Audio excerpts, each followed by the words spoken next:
I get asked all the time what the best car for Turo is. And while there are a ton of different answers to this question, there is one answer that I strongly believe is the best entry level bang for your buck you can buy for car sharing. That is not only cheap, but is also a great moneymaker. And that is Hyundai. I can hear the moans and groans of it all now. More than any brand, I get told that Hyundais are the ones to avoid, but in this video, I'm going to explain why I think Hyundai is a great car for Turo and how you can make this purchase a home run. Now, before we dive in, I do want to remind you guys that I have a course, the Car Sharing Masterclass, which is a full A to Z course that teaches you everything that you need to know about starting and scaling a car sharing fleet with the exact same business model that I use. I can confidently say that this is the most robust, detailed course on car sharing that there is on the planet. And the course includes everything from how to operate your fleet, how to find cars, how to address damage claims, co-hosting, including contractual templates made by real attorneys. And we are coming out with a 3.0 version later on this year,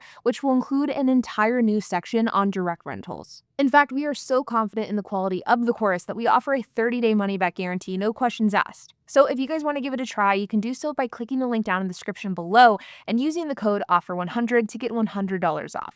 Hyundai gets a bad rap, and while the Hyundai of the early 2000s deserves that reputation, I gotta say that the Hyundais of modern-day society do not. Now, the Hyundais that I am specifically talking about are older Hyundais that are like 2011 to 2015. And I know that some of those years no longer qualify for Turo, so really 2013 to 2015. The Hyundai Sonata, Elantra, in some cases the Accent, even the Hyundai Tucson can be an incredible buy. Now, before we address prices, which in the cases of the cars that I just listed, I strongly believe are incredible bang for your bucks. Now, before we dive into that, I first want to address maintenance. Because if I can't convince you that these cars are a worthwhile purchase maintenance-wise, then price really won't matter. When it comes to overall reliability ratings, Hyundai doesn't rank poorly. In fact, in the reliability category, Hyundai ranks above average or average for all years and models that I've mentioned, with the reliability with the Sonata ranking the highest, the Accent ranking the lowest, but even the Accent ranks average for maintenance. But then according to J.D. Power, vehicle dependability for Hyundai for 2013, 14, and 15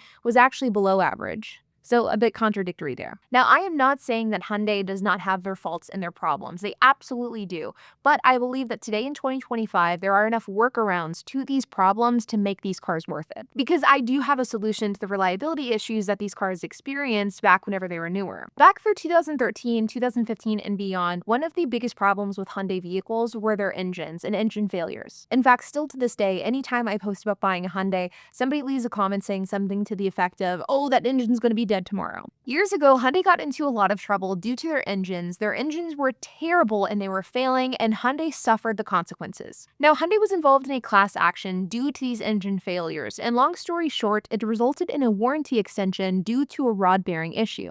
Now, what a warranty extension is, not only in the context of Hyundai, but in the context of other automakers, is basically whenever there was a problem that was severe enough, it resulted in a lawsuit, and as a result of that lawsuit, the automaker has to offer an extension on the warranty to fix that part. Basically saying, like, we acknowledge that we screwed up, so we're going to fix this part for a longer period of time than we normally would. And typically with a warranty extension, it'll be extended out to like a specific year or a specific mileage point. So for example, 15 years, 150,000 miles. So Hyundai had an engine failure rod bearing issue. This resulted in a class action lawsuit, which then resulted in a warranty extension. And the rod bearing issue I'm referring to is when Hyundai engine fails due to a rod bearing failure causing severe engine knock and loss of power. Now, here is whenever the scenario gets a little bit tricky, and where I think this video could be specifically helpful, is that warranty extensions aren't exactly advertised to the general public. It is almost by design to try to make it difficult to find info on this type of thing. And if you Google Hyundai rod bearing extension,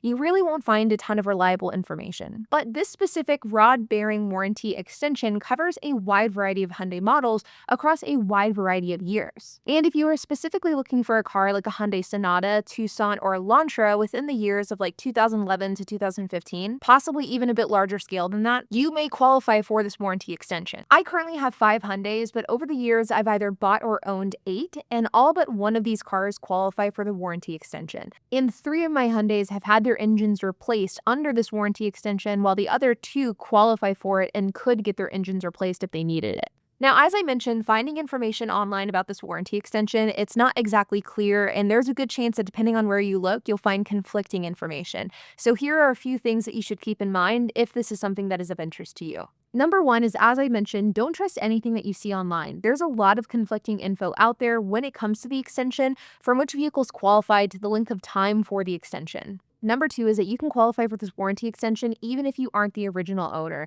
It literally does not matter if you buy a car and then one day later its engine fails. You could take it into Hyundai, get that warranty extension applied, and you could get a free engine. So it is not like it has to be the original owner. Anyone who tells you that is wrong. This warranty extension only goes into effect if the engine fails due to a rod bearing issue. So if you had an unrelated issue or if your engine failed because of maintenance problems, you would not qualify.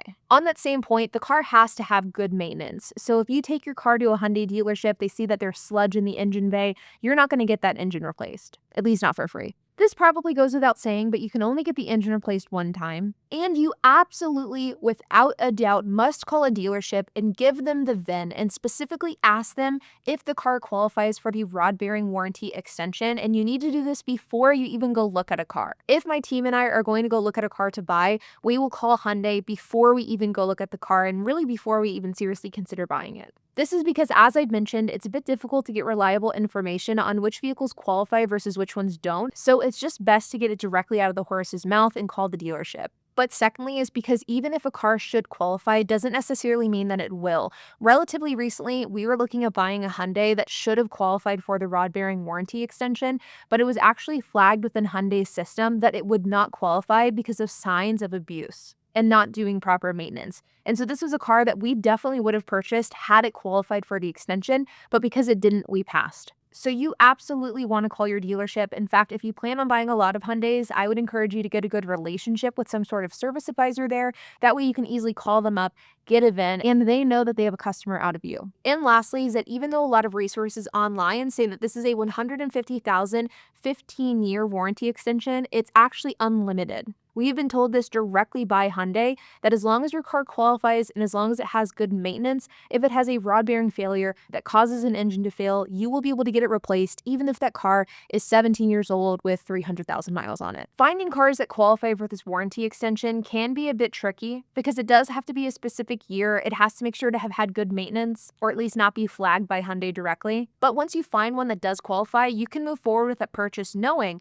that if the engine does fail, you can get a free replacement.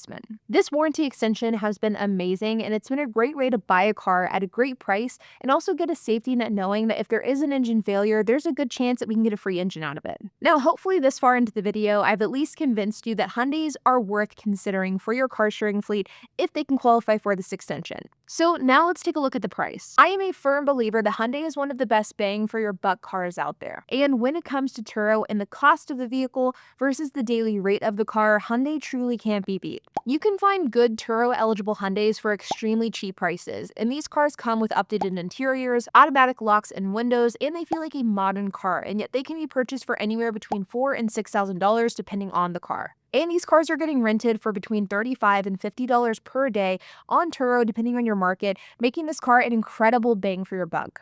Now, Hyundais depreciate extremely badly, which is why I would never in a million years recommend buying a new Hyundai or even a newer Hyundai from a dealership. But because they have such terrible depreciation, they make them perfect buys for somebody who's looking to buy them for their car sharing fleet. I also want to add that Hyundai does have a bit of a reputation with recalls, so I would not recommend having a fleet of Hyundais. Like, you absolutely should diversify. But as long as you do that, I truly believe that these are some of the best entry-level Turo cars that you can get. Like always, you guys, I hope that you enjoyed this video. If you have any questions, comments, if you have anything to add, I would love to hear it, so make sure to leave a comment down below. And while you guys are at it, make sure to hit the like button, hit that subscribe button, and hit that notification bell, and I will see you guys in the next video.